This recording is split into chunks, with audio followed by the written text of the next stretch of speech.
A common resume issue, especially when women are writing your own resumes, is that you want to use action words when you are describing a job that you've done. What people are interested in is basically the elevator speech of the job you did. What did you do while you were there? Can you tell me in 12 seconds or less? So the kind of bullet points they're looking for are, I increased production by 10%. I rewrote this query and optimized it, and the reports ran 50% faster. These are the kind of things that companies like to hear. It shows a problem and an outcome, and that you solved this, or at least you're on a team that solved it. You can say, I did this. You don't have to say, we did this. If you are a student and you don't have a very extensive job history that actually applies to this job that you're applying for, if you do have a work history, go ahead and put it in, because it shows that you know how to do a job.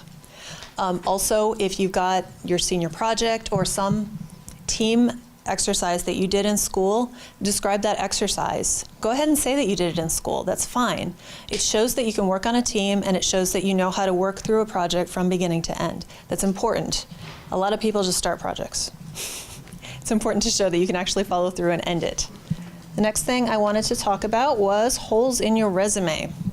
We've touched on this before.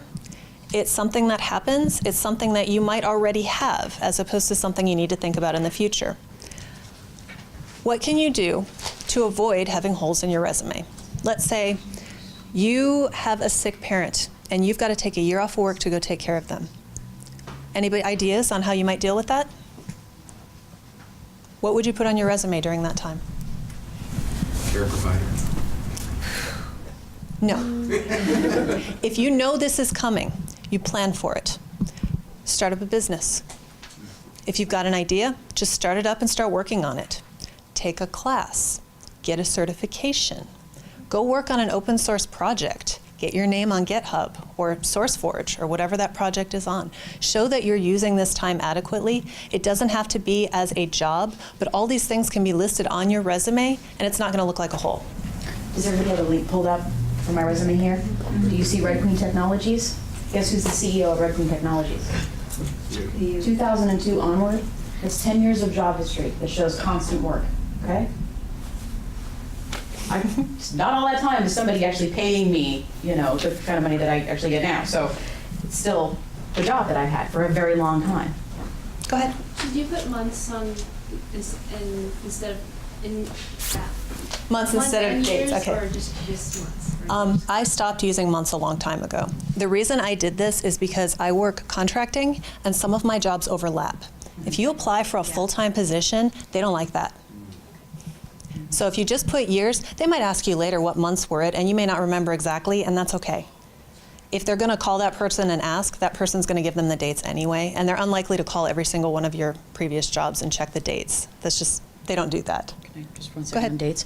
Okay, this is actually something that Daniel just suggested to me. Sometimes Liz and I just don't think about these things because they seem obvious to us, but don't put your date of graduation on any of your educational experience. Don't put your dates on any of that. And the reason why is they don't need to know that you just got out of school. All right? All they need to see is that for the last 6 years you've been working on these projects and you have a degree. So if they care, you don't want them to know. If they don't care, don't provide the information for them. So I'm getting 2 certificates now, and I have a BFA. Okay. Do I say BFA and certs? This is a Bachelor of Fine Arts. Yeah. Is there any way you can rephrase that to Bachelor of Arts in any way, shape, or form? Yeah. Okay, that would probably be a good idea.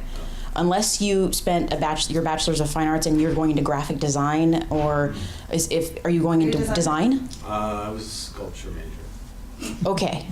This is not unsalvageable, and the reason for it is I was a political science international relations major. All of my graduate work is in the technical side of conflict analysis, okay? Basically, I studied warfare for a decade, all right?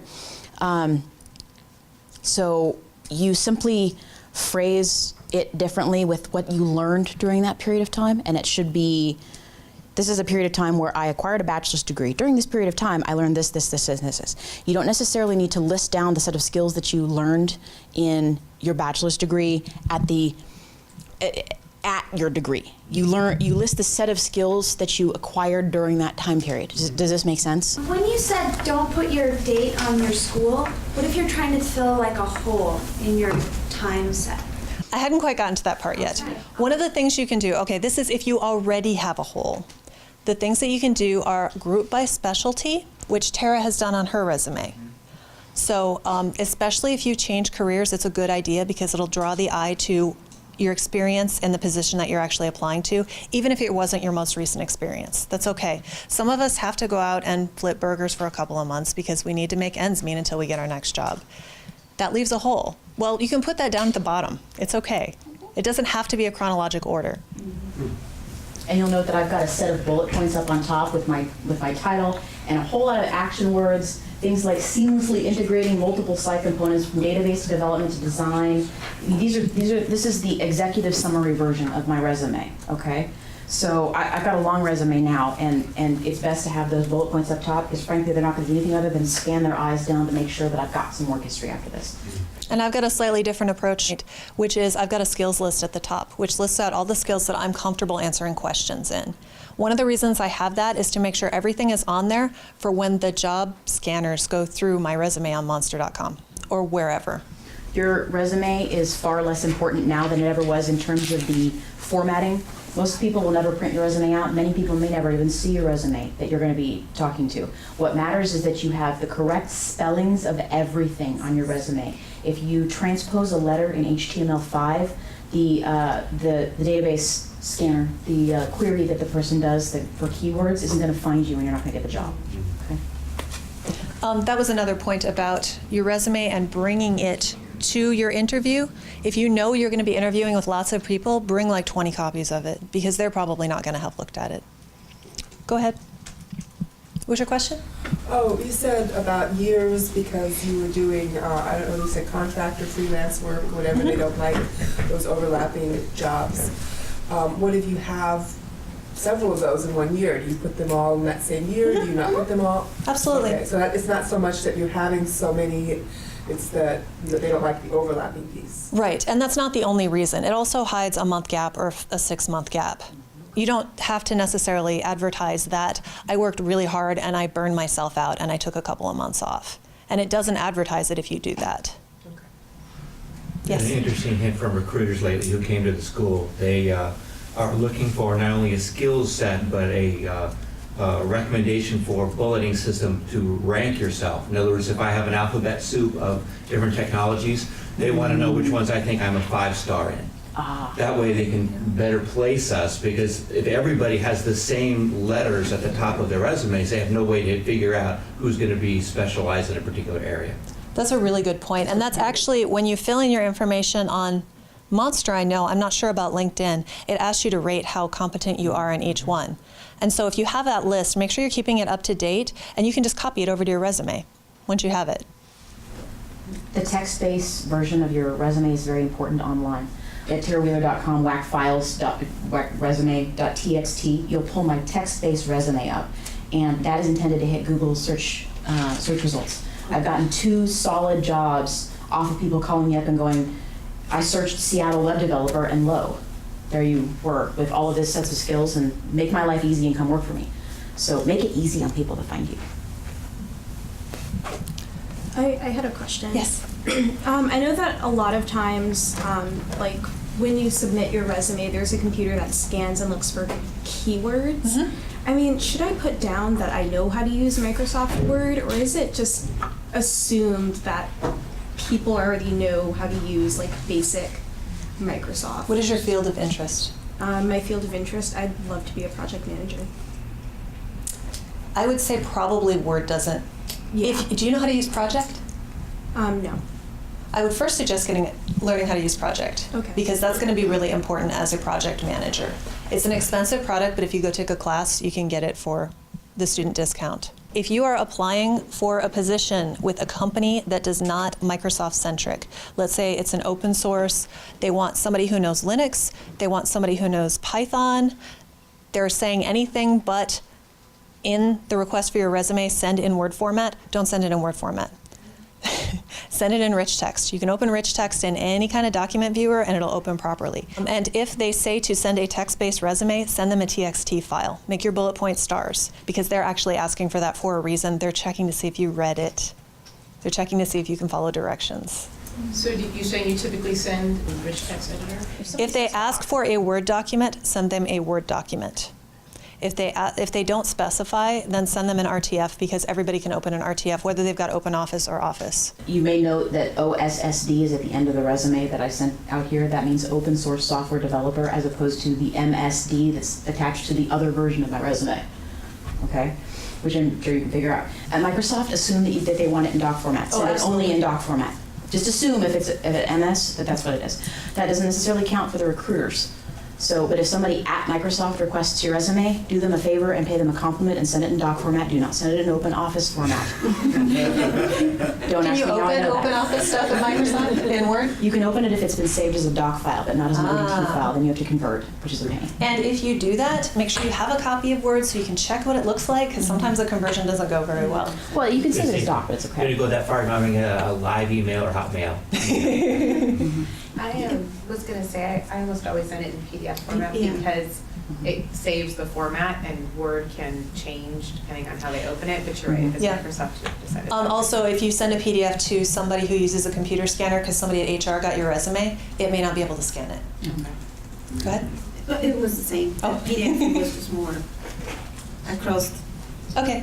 Another thing about holes in your resume. If you already have holes in your resume, another way to deal with it that is in Forbes, so this is from people who actually went out and talked to recruiters and what they're looking for, is to put in your cover letter, I took 2 years off to have a baby, or something like that. Nothing emotional, nothing explanatory about it, other than a basic fact of what happened. This is coming from Forbes. I don't necessarily agree with this, because I think there's better ways to deal with it, but this is the way that they're saying to deal with it. Go ahead. How would you deal with other medical issues as, Never in a resume. yeah? Yeah, Ever. it doesn't go in your resume. If you're going to put it in the cover letter, just be matter of fact and say medical issues, or caretaker for a family member or something like that. Again, if you know it's coming, you can plan for that and you can do other things. I mean, even if you're working on an open source project once a week for an hour, you've still been putting something forth into it, and you have a continuous history then, and you have been doing something. And they love people to volunteer and work on their projects. It's also a great way to get experience. I have a bad back, and I have experience dealing with disability issues at work. I'm not just not sitting down because we're standing up. I'm not sitting down because I don't sit down. So I have experience dealing with things like requesting ergonomic workstations with everything. I've had some serious problems with this in the past in employment. So from personal experience, never, ever tell them that you have a medical problem, ever.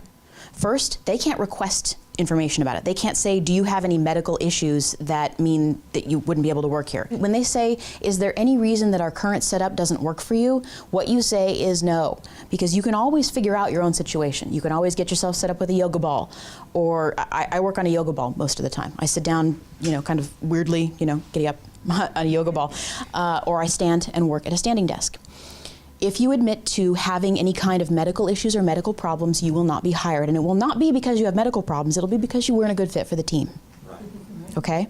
Again, the reason we're doing this entire seminar is to tell you the things that you don't say or do say, because we can tell you the answer to your question. They won't tell you. You'll never get feedback like this, maybe ever again, for your job situation, okay? You will never hear anything other than you weren't a good fit for the team. You won't hear, we didn't feel like spending an extra $3,000 for an ergonomic workstation for you, and we're scared you're gonna sue us. So I'm just letting you know this right now. So if you have medical issues, you don't say it. So in terms of a gap in work history due to medical issues, how do you cover that? Did you volunteer during that time? I could stretch it, possibly. Explain that you volunteered during a portion of that time, that you felt like you needed to spend work on your education instead. Did you do any classes during that period of time? Did you do any volunteering? Did you basically just drop off the face of the earth? By the way, travel is legitimate. Yes. You tend to take some time off. And they love hearing Talk it. about what you learned while you were traveling. So again, this is about phrasing. If during that period of time you decided that you wanted to do a little bit of traveling, you took 2 weeks and you went to Arizona, you did some volunteering, then you explain that during this period of time, I volunteered for, etc. I took the opportunity to expand my horizons by traveling, etc. They don't need to know that you didn't do it the entire period of time. You say during this, you never lie.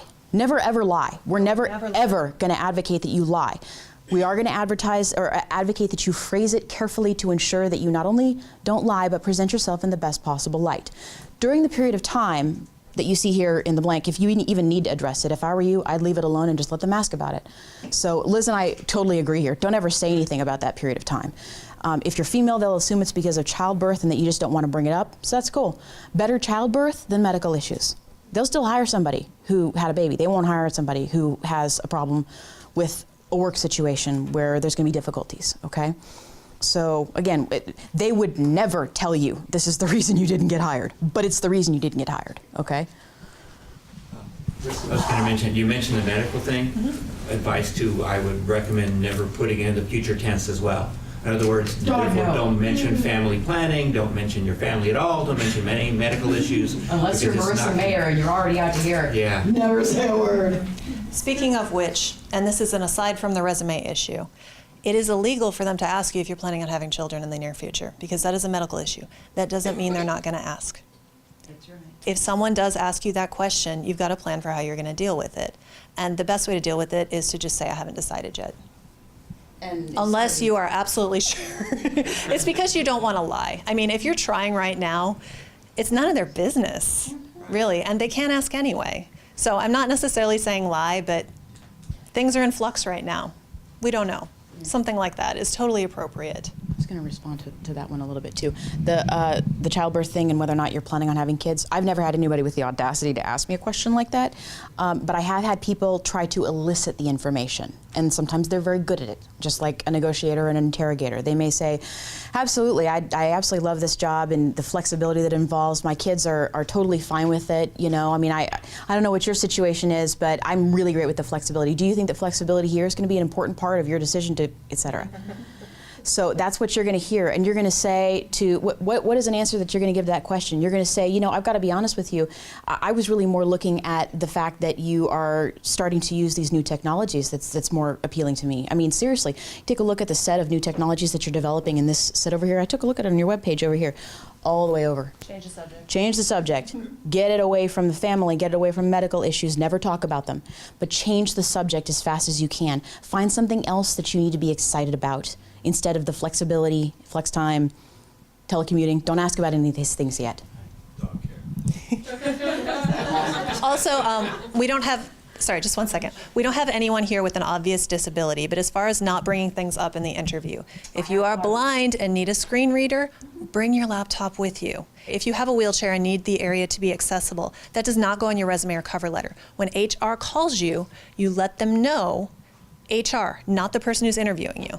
You let HR know and ask them, will they be accessible for you? What can they do for you? It has nothing to do with the person you're interviewing with. Any special needs like that, wait until you possibly can. Wait as long as you possibly can in order to talk about them. Oh, the reason for that, I can probably explain the reason for that. The reason for it is smaller companies do not need to provide you with disability access. I think the definition is 50 people still in Washington State. I can't remember if it's 5 or 50. 5 is the sick leave. 5 is the sick leave, 50, and also pregnancy leave, I think, too, and 50 is small business. For in the state of Washington, and this is very common, I think it's the same in Oregon and related places, if you require disability access, if you require any special needs situations, if you can't climb stairs, I can't climb stairs. I mean, unless I'm seriously needing to, and it causes me some pretty serious problems over the course of the day. So, if you have these issues and you're going to be working for a smaller company, be aware that they are not required by law to provide you with any accommodation if they're a smaller company, and that includes all startups. This is another good reason to start your own company, okay? So, but yeah, you don't bring it up for startups at all if you can possibly help it. And if you do need to help it and it's a small company, do not be surprised if you weren't a good fit for the team. If they're great folks and they want to hire you anyway and you're the perfect fit, try to work with them, because they're not required to at a small level to provide that kind of disability access. And if you already have the materials that you need, for my example of a screen reader, there's free screen readers out there, then you can let them know you have your own materials. You don't need their help with that. Did you have something to add? I was just thinking about my own career, and I'm going to talk about career tracks in our next session, but I've been trying to think about how I handled it on my resume, because I'm very technical, but I haven't worked in a strictly software development sort of track. I've worked at a museum. I've worked at a financial startup. I've worked for all these different types of companies, publishing, and I job hopped a lot. I was trying to find myself, and it was usually a year and a half in between jobs. And I found that my key to that was just the skills. How are these skills applicable to all these different positions? And I feel like the good thing about tech is you can take your skills, whether it's web development or coding, and say, I know how to do this. I could do this in the biomedical field. I could take this and work at NASA. It's all about taking yourself, selling yourself, and saying, I can do what you need me to do. So. And you learn something from every job you get. Even if it has nothing to do with what you're doing in the future, there's something you learn there that will be applicable. Go ahead. So we've talked a lot about, making sure that you focus on the work and maybe even be bland a little bit. Or as far as clothing goes, you mean? We talked about clothing, don't be too expressive, too crazy, too much jewelry. But then we talk about the startup environment, and one company advertises on their website that, I don't think they're a startup, but they advertise on their website that they believe in work-life balance. Our company, we have pictures of people windsurfing and hiking and climbing. They want people who have a life, or they say they want people who have a life. Right. My team members want people who have similar interests that they do. Do you know why they're focusing on that? I don't mean your company specifically, but in general, why would they focus on work-life balance? Why would they even bring it up? Because of some of the big companies around here that have a reputation for working 80-hour weeks.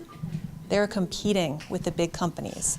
That's different than what Tarah was talking about earlier, where she was trying to elicit information about whether you have children now or want to have children and get childcare. It's a touchy subject, and it really doesn't belong in the job interview as far as talking about that sort of thing. It's an extra benefit. If they have it, it's usually on their website. So you already know about it.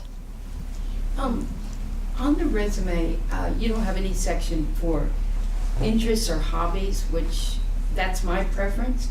But I've seen many situations in which during the interview people would say, oh, you like windsurfing? Me too. And then they got hired accordingly. So what do you think about? It doesn't go on your resume. It goes in your cover letter.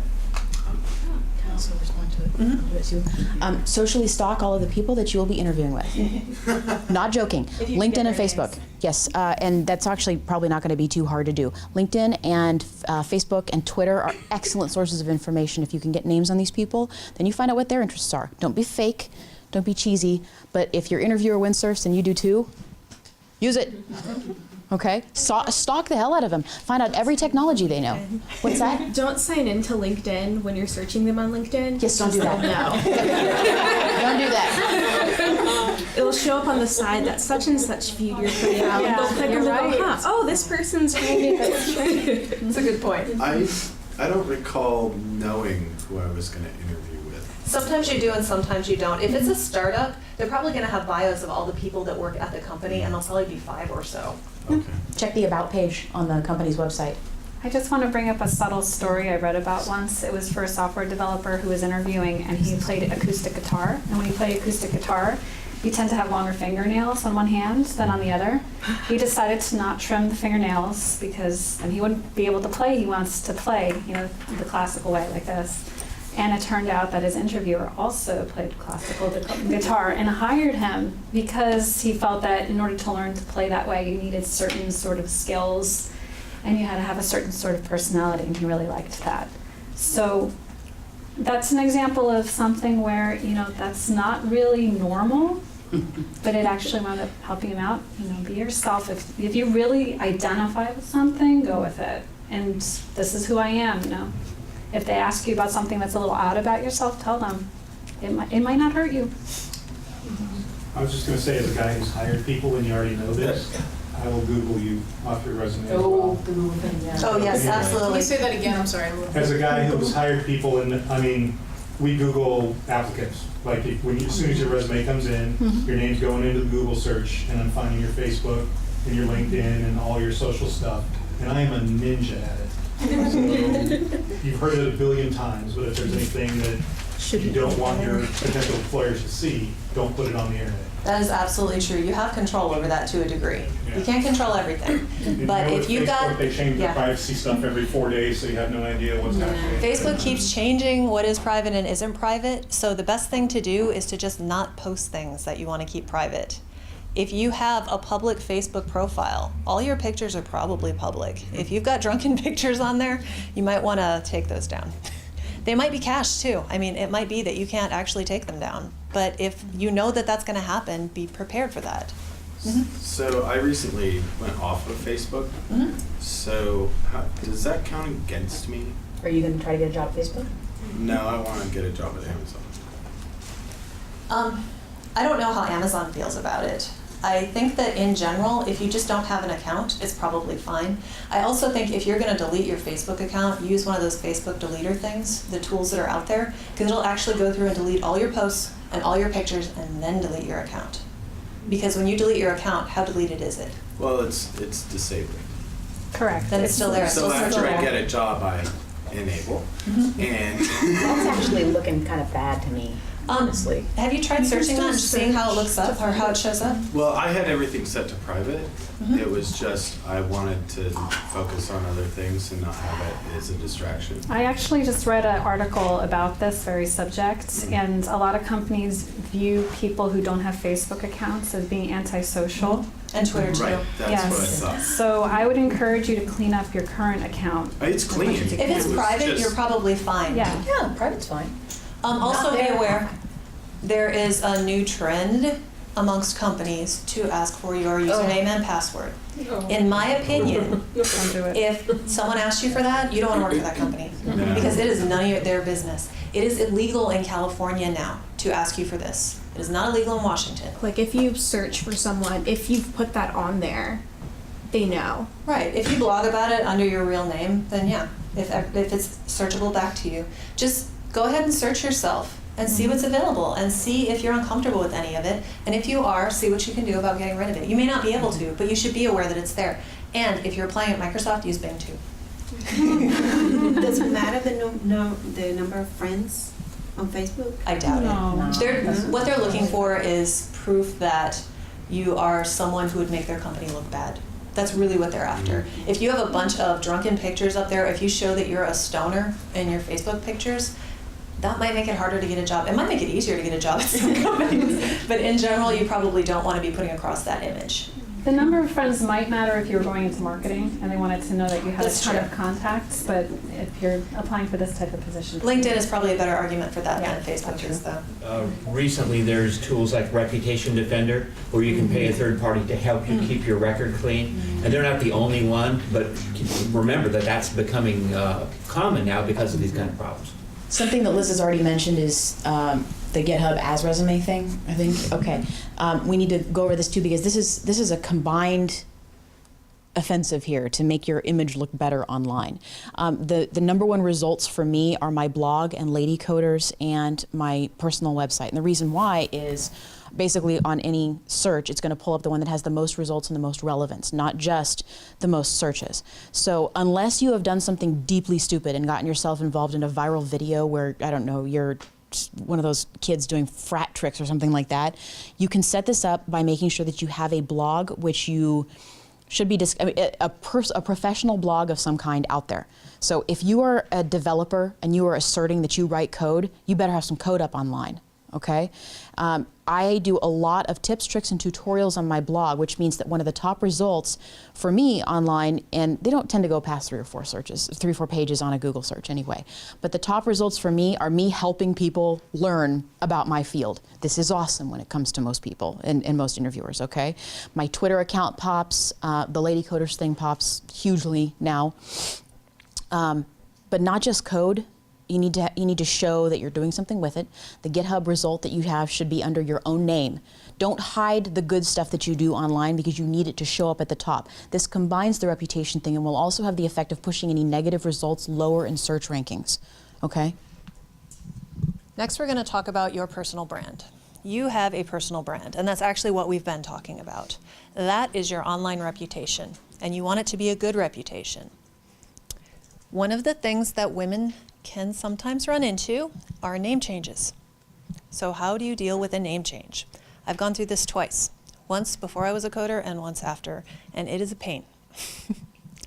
So first let's talk about whether or not you want to change your name, which is completely politically charged. There are several ways that people in Seattle are dealing with this, people that I know personally.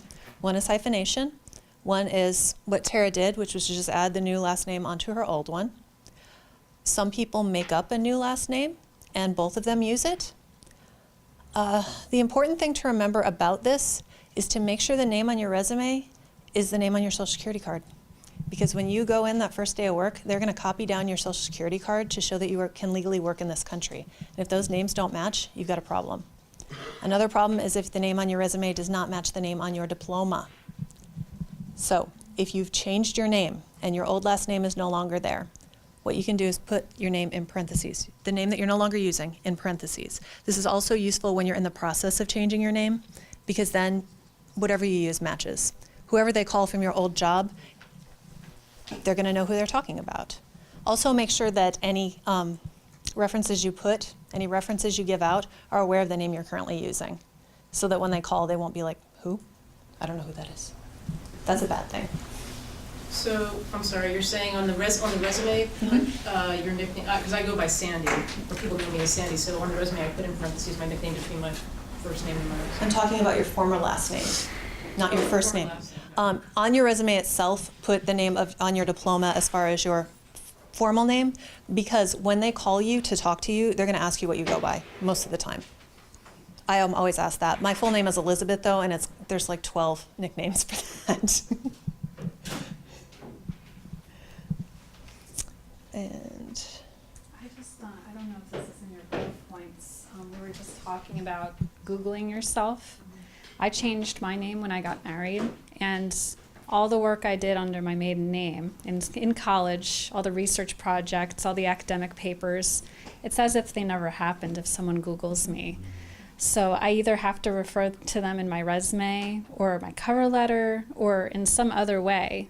And it's kind of unfortunate because I feel like half the work I did is not instantly associated with me.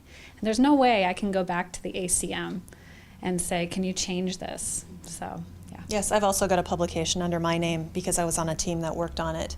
And it was under a name I held before. So on my resume from now on, I have to have that former name. Otherwise, either it'll look like my resume is lying, or they will just not know that I did it.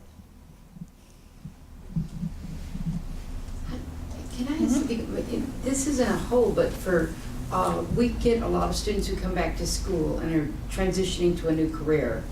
And, some of them are 50 years old. They've got this giant work history. It isn't necessarily something they want to put on their resume.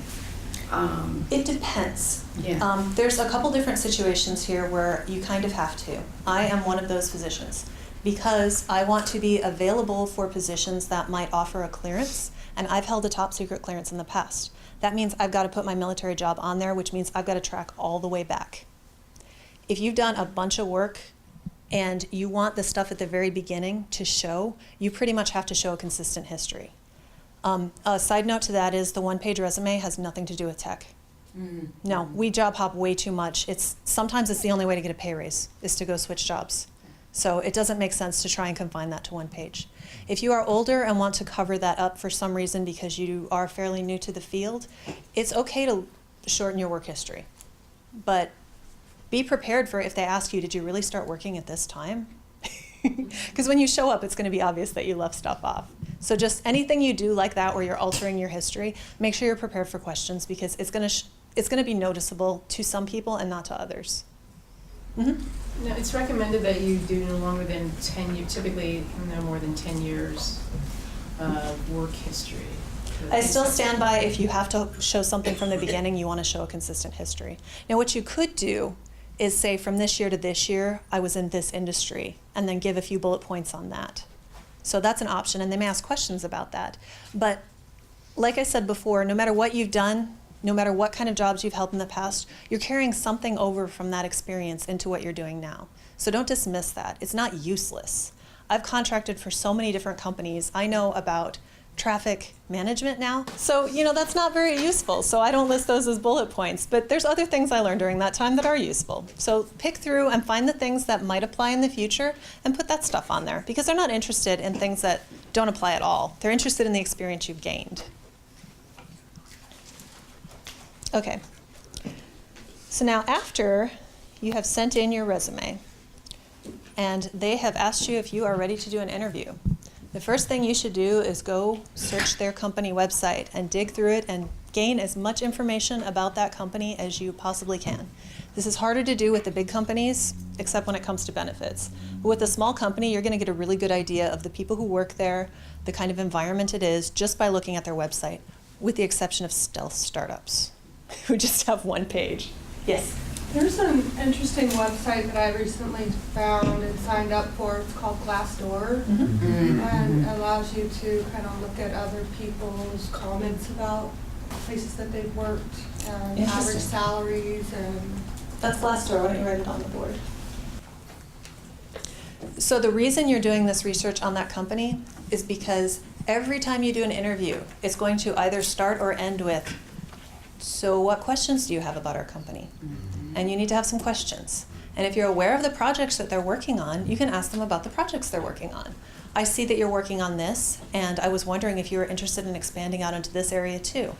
It not only shows that you have an interest in the company, it shows that you're thinking about the future at that company and that you're interested in the product enough to think about it enough to formulate a question about a direction they may take. They may not have even thought of that direction before. They probably have, but there's no telling. They always end with that. Whether they start or end with it, they always end with it. So have at least 2 questions. And if you ask one at the beginning, then ask one at the end as well. It doesn't matter if it's company specific or project specific. Other preparation that you should be doing is looking up common interview questions. Do a search, look up Microsoft interview questions, Google interview questions, Amazon interview questions. Get an idea of the types of questions they use, because some of them are brain teasers. And the best way to get good at brain teasers is to think about them and solve them. And it doesn't hurt you to start doing this now, even if you're not looking right now. It's really good practice. Why is a manhole cover round? Because the hole's round. And there's 12 different answers to that question. Seriously, why is a manhole cover round? Because it's heavy and you want to be able to wheel it as opposed to having to. That is one answer, yes. So it won't fall? Why won't it fall? Because there's no way that you can That's the common get answer. the right shape. There's a lot of different answers to that question, but they're finding out how your brain works. I had a question about questions. Okay, so I always feel kind of awkward asking a question at an interview because I'm concerned about my question may be a dumb question. How do you know if it's a good question or a bad question? Or what type of questions you want to express interest in the company. Okay. So any question that expresses an interest and shows that you've done your research is a good question. You can't be worried about asking a dumb question or looking dumb. If that's in the back of your mind, you're not going to be confident. And you want to be confident. That's very important in an interview. It is the most important thing in the interview, I would argue. Can I also talk about money on the resume too? Are you talking about money on the resume? Yeah, here it is. Exactly. Exactly. And this is another one of those things that you and I wouldn't even think about. I just thought of this. How many of you guys have a pay rate on your resumes? Anybody? Get rid of it if you do. Never tell them what you've got as far as your pay rate is concerned. Part of the reason for that is you don't want to give them the opportunity to offer you less based on your previous amount of pay. So there's already a huge problem with the pay disparity between men and women, okay? After all of the variables have been controlled for, you still get the 79 cents on the dollar with women, okay? It's 81 now. It's 81 now? Yeah, why not? All right. So don't ever put money on your resume. And some of the questions that she's talking about that could express interest in the company, you still don't want to ask. Flex time, telecommuting, pay, benefits of any kind. God, don't ever ask if there's on-site childcare. Okay? So those are questions that you never want to ask. Those we'll talk about. Those are for HR. Yes, those are for HR and they're for salary negotiations. You are not having that conversation with them. Okay? That was my question. When do you ask those questions? Is it you've been offered the job and you're negotiating, or Yes. the day after you start the job? That is part of your negotiation. Okay. That is Okay. once they've decided that they're going to hire you, because when someone in a position of power makes a decision, they've made a decision. And it's not that you're going to talk them out of it because they've already decided they want to hire you. Well, here's the experience. So I had a friend who just had a job offer and had started to have these discussions and negotiating, and they rescinded the offer. And she was asking questions about, can I sit, in a certain area? And it was very interesting. So it ended up not being the right fit, but I'm just wondering if the job market is so tough and so tight that they just don't even want to be negotiating. Not in this industry. Okay. This is the wrong industry for them to be overly picky like that. I'm actually shocked that that happened. It's I am too. it's I've never probable heard that that. something else happened that either made the job go away or someone's relative applied for it at the last minute. That would be my guess. Yeah, there's a lot of nepotism that happens here. A lot of friends hiring friends. What about when they ask you how much you think you should be paid or how much you want to be paid? Oh, stop. Stop That right is there. so difficult. Stop right there. First of all, and this goes for everything. If any, I will hunt you down if any of you ever mention a number before they do. Not once, and I am deadly serious here. Do not ever mention a number before they do. They will spit a number out, and then you start talking. When they say, well, I don't know, what do you think you're worth? You say, I don't know, what am I worth to you? Okay? That's where you go. You never say the number first. Seriously. If they are really, really, really pushing it, Yeah, there's a problem. industry standard. Yeah. I'm looking for industry standard. And looking make for sure when you industry standard. say my absolute base minimum is X, make sure you're absolutely willing to work for that because that's what they're going to offer you. Yeah, and unlike Lorraine, who just said the thing where she says the number first, never say what your base minimum is because that's their offer that they're going to make you. They're not making you a better offer than a number that you have already said out loud. So Lorraine and I are going to disagree on it, but part of it is different experiences that she and I have both had. Probably. A lot of her work has been with jobs that are not as flexible in terms of pay. So a lot of mine have been, there have been a lot of disparity as far as the amount of money that I could get paid for the job. And when you open your mouth and say a number first, you have lost. You may as well not even work there anymore. as far That's as true I'm of any concerned. bargaining, by the way. Any bargaining is a If good you go to a word. flea market, it's the same thing. Yeah, we're gonna need to teach you some of this stuff because one of the reasons that pay disparity is there is women suck at negotiating. Yeah. Okay, you're terrible at it. We were terrible at it before we learned. So yeah, Erin. But not in the interview. No. Yeah, if they bring it up in the interview, There's a problem of some kind. you pretty much need to say it's industry standard, is what I'm looking for. So Industry these- standard based on my experience. Her question comes up in the interview. And it does sometimes. It does. I've actually had it come up in the initial interview before I did the tech interview. And do your very best to keep from answering it because you're only going to hurt yourself. And I would Never. say that I experienced that more in the beginning of my career. As you get higher and higher, it's like it becomes more formalized and they know you're going to wait to talk to HR, but I feel like they're more willing to try to take advantage of you when you first get out of school. If they can pay less for you, Yeah. they're going to.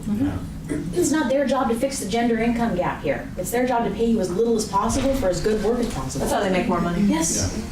I once applied for a job where they were like, okay, go to our website to apply, and then we'll set up the interview, and I did. And they did set up the interview, but there was a space for my salary requirement. And it was they wouldn't required? let me pass.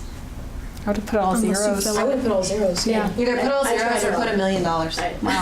Yeah. That's funny. That's a good response, actually. That is a good That's a great response. Okay. They'll be like, who is this person?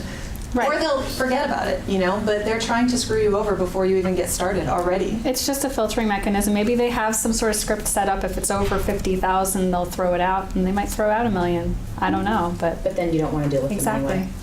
People that have that kind of rigidity going on already, not the people that you want to be negotiating with. And it sucks to say this in this industry where it is difficult to find a job, but you don't want to get stuck working at the wrong place because in this current economy, if you've got the wrong job, you still need to keep it. So. This is more of a statement, but there was I'll leave the name of the company up. There was a recruiting company that came to Seattle Central a couple of weeks ago about a job opportunity for about 30 potential job openings. At the same And company? during the Q&A, where a student, right on the spot, which kind of threw me for a loop, they asked one of the 3 recruiters, how much are they paying? And I could see in his body language that he was taken aback, rather shocked that the person was asking him the question. at this informal info about That's a little weird. temp jobs. That's actually a little bit weird. They should be able to answer questions like what the range on the salary is. He did but- answer the question. Oh, he answered it, but he seemed a little put off. He was by it. surprised that someone had the gall to ask. Yeah, is what it basically was. somebody had the Like, audacity to come out and say Right. it. Well, I thought, well, he's definitely gonna remember her face when she goes in. It's a different situation. If she interviews with that person. So it is okay in that situation where it's a general info. Ask anything you want. You know, if it's a general group like that, he may or may not remember her, and she may or may not apply for it. It's a good thing to do that in jobs that you're actually not interested in, because you get an idea of how much the pay can be. Right. So, and you have to figure that out somehow, right? And the best way to do it, well, this is a little bit of an aside. Do as many job interviews as you can. Whether you want the job or not, if it's in your field, go ahead and do the interview. Because the best way to get good at it is to practice. Go ahead. So I'm trying to work more as a freelancer contractor, doing my own business. And where I'm trying to figure this out is in bidding jobs, or if I'm working as a subcontractor for someone and they ask me, so what would you expect to be paid to do this piece of a website, for example, and knowing how to negotiate in that sense, where I'm not sure at what point. I mean, in an interview I understand more about not opening your mouth and saying something before they do, but in this situation I have a harder time figuring out when I need to. I've been in that situation several times. I know we all have at this point in our careers too. And there's a difference between being the company owner who is making a bid on a job and a person interviewing for a position.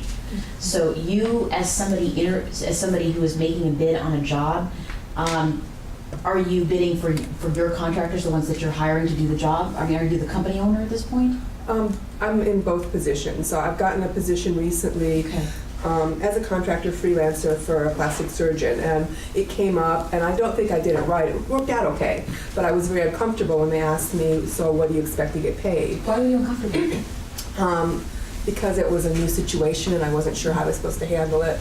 And I thought that I told them too much, and I sort of did, because just their body language after I said it. And they came back and they gave me another offer, which is I think more than they initially wanted to pay. So it worked out well for me, but it could have gone the other direction, and it was... Okay, why are you not okay with the fact that you made them uncomfortable? Well, that's a good question.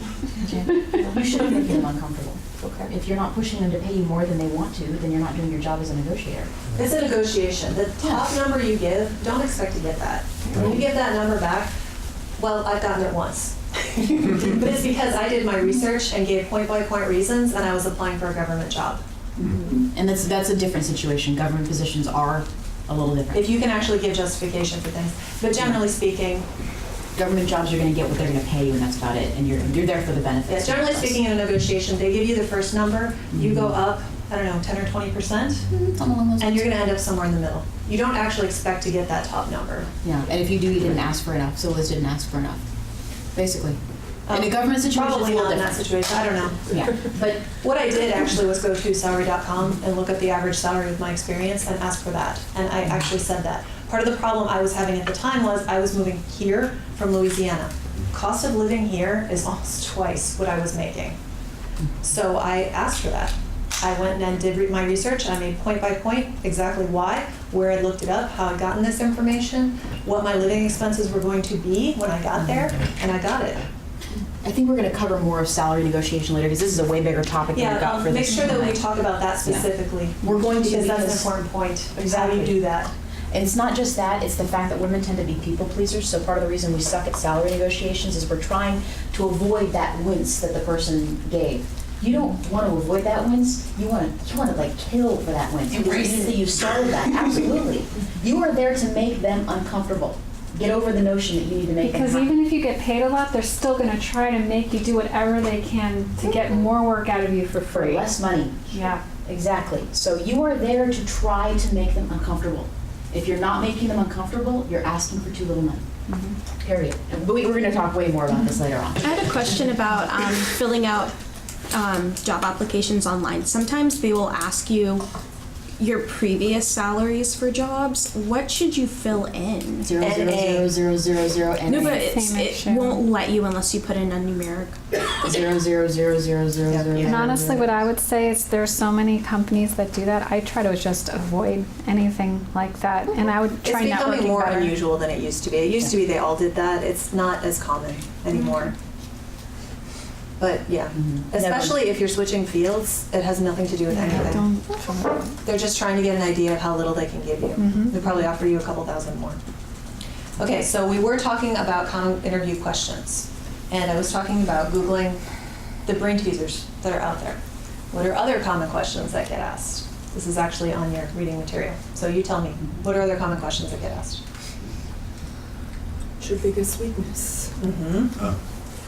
Where do you want to be in 10 years, 5 years? That one's less common in the tech industry because they don't expect you to be around that long, but it may come up. I'm not kidding. Unless you're applying at one of the big places, they're probably not going to ask that. Tell me a little about yourself. Yeah. We'll work on that in public speaking tomorrow as well too. That 60-second bio that you're all supposed to prepare and typed up and have ready. That's what we're going to work on tomorrow too. Some of this stuff. Describe a problem that you had and how you solved it, or a bug. I've had both. Describe a conflict that you had at work and how you dealt with it. So are you going to talk tomorrow about how to answer some of those questions? A couple of them, and some today during the interviewing session. Not all of them. Some of them they're easily looked up and. And I have a book on the table there that is actually just a bunch of interview questions and answers, how to answer them. Great. Cool. It's also, if you had a choice between being invisible and being able to fly, which would you choose and why? Oh, I haven't heard that one. I've heard that one a couple of times. I've not gotten it, but I've heard it asked as well. Don't mention locker rooms if you're answering that. Don't mention. A lot of locker rooms. I had a question about being afraid of asking a dumb question. I guess prepare a bunch of questions before you go to the interview. Like, yeah, and what is a dumb question? Can you tell me? What would qualify as a dumb question? That's a good question. I can't think of any right now, but if I think of any. What? So what do you do here at Microsoft? Yeah, that's a okay, they do exist. But if you've done your research, you won't be asking that. If they are a stealth website, you could say something like, I see you're in the field of X.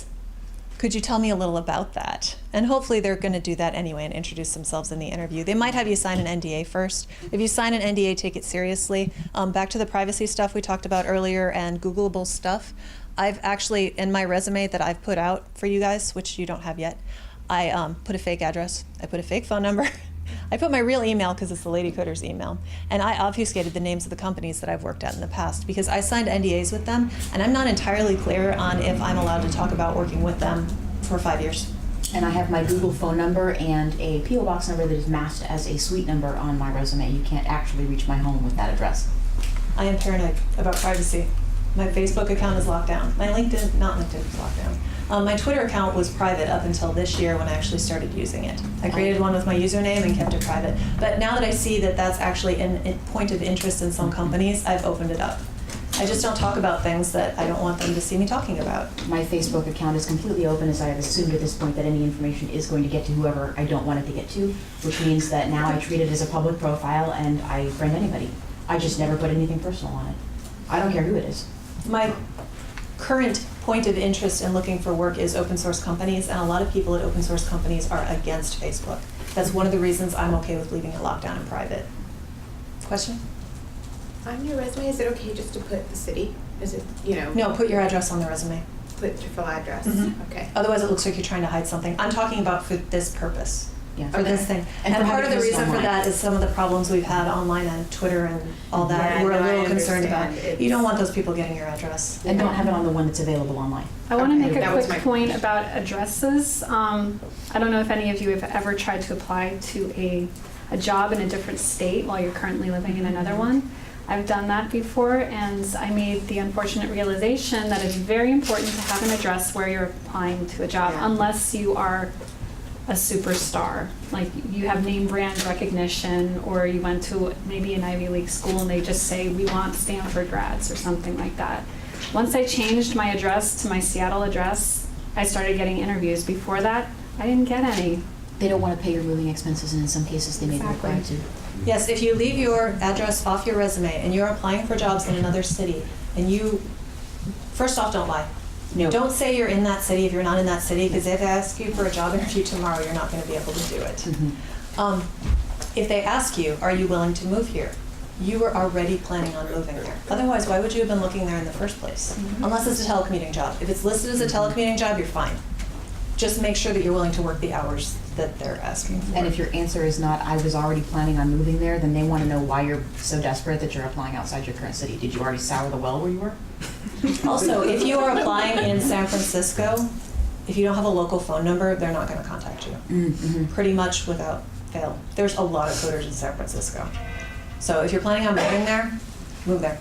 And then apply. Seriously, it sucks and it's expensive, but that's about the only way to get a job down there in pretty much that entire Bay Area. Unless you have an inside connection with someone who has a company and is asking you to work for them. Right. Or maybe Google Voice. Because you can link it to your phone. That's true. You can do that. Yeah. And I actually have a California phone number because I was in California at the time that I applied there, but I've got a Seattle address, so I have a nice mix of the two. I was just gonna say, I have a friend who did this. She was living in Chicago, really wanted to get to Austin, and just used her friend's address and put Austin on her LinkedIn, and immediately started getting phone calls. I wouldn't suggest doing that just because of the difficulty in getting to an interview in a reasonable amount of time. Yeah. Especially if you're already working. And I think it was more the LinkedIn account. She just changed her location on her LinkedIn account, and Apple called, and she got a job within. You're aware too that if you update your LinkedIn account, it goes up to the top. So that might have been part of it, if she hadn't been updating her account for a while. Yeah, so she updated it with the new location and stuff. I'm actually a fan of that because sometimes you just have to get a job. Like you've lost the lease on your old place, you're moving to a new place, you need money, you only have income for 1 month. I'm a fan if you have a friend in a different city, change the address and hope things will work out that way. I know that's not PC, but... Well, I would suggest if you're in that situation, go see if you can stay with your friend. Because then you're not lying and you're already there and you're totally available. You're not lying. We don't want to lie on your resume. Never told a lie. It wasn't a lie. Like, she was absolutely moving. She just realized that she couldn't do it without changing the address. And as soon as she did, she landed the job, and it was, and then she did stay with her. So. Right. And if you are planning on moving to another city, go ahead and be honest about that. Don't go applying for jobs in a city you don't plan to move to. Right. It's just wasting everyone's time. I know I said try and do as many interviews as you can. There's plenty of interviews to be had in this city. You don't need to be interviewing off in Texas if you're not planning on moving there. My last point was don't stop interviewing. And we already talked about doing lots of interviews. I would say that if you are currently employed, you should still be interviewing. Number one, you might get a better offer than you are at now, and you might end up with a really cool job that you love. Number two, you never know. My friend who hires for his company said that he is way more willing to hire somebody who's currently working. Interesting. Than he is for somebody who is not working. Yeah. That's actually really unfortunate in this economy. I think that's a bad view for a company to have because a lot of people are unemployed right now or having to do other things. But we've talked about ways that you can deal with that. Oh, and another point that I wanted to make is if you are on open source projects and have been in the past, make sure they're listed in your resume. They belong there. It's just like a certification or work history. I've got a listing on mine of projects I've got on PyPy, the Cheese Shop. I don't know what, that's the Python open source place where you can upload eggs. I've got projects in GitHub. I put my GitHub ID on there. Some jobs are asking for GitHub IDs now so they can go look at the projects that you've worked on. It's good for business. Get accounts, work on projects, especially if you're working for a company that has a product that's not out to the public. Having stuff in GitHub shows them what your code looks like. Shows them that you test, that you comment, that you make code that looks nice and is easy to read. And also one thing too, as a software developer, this is a little bit more problematic if you're working on applications that are under the cover. But if you have advertised yourself as a mobile web developer, as a mobile developer, you would better have some Android and iPhone applications out there. If you have advertised yourself as a web developer, you would better have several websites out there that are listed on your portfolio that they can look at. Okay, and if you've got something that is easily demonstrable and you are advertising yourself as doing that thing, then you better have it out there. If you want to get a job as an Android developer, you need to be able to sit down in the interview and say, go and look for my interview, or go and look for my application on the Google Play right now, download it, there it is, take a look, that's my code. Okay, and then you can show them the code on GitHub or wherever you've got it checked in. And I want to state that the end goal of this is not for you to apply for jobs. The end goal of doing things like this is for people to come to you, because that is when you hold the ultimate position of power. Thank you to our Kickstarter backers, Michelle Thigpen, Annabelle Richard, Tech Liminal, and Adria Richards. I'd also like to take this opportunity to thank all of our Kickstarter backers. We couldn't have done this without you. Thank you.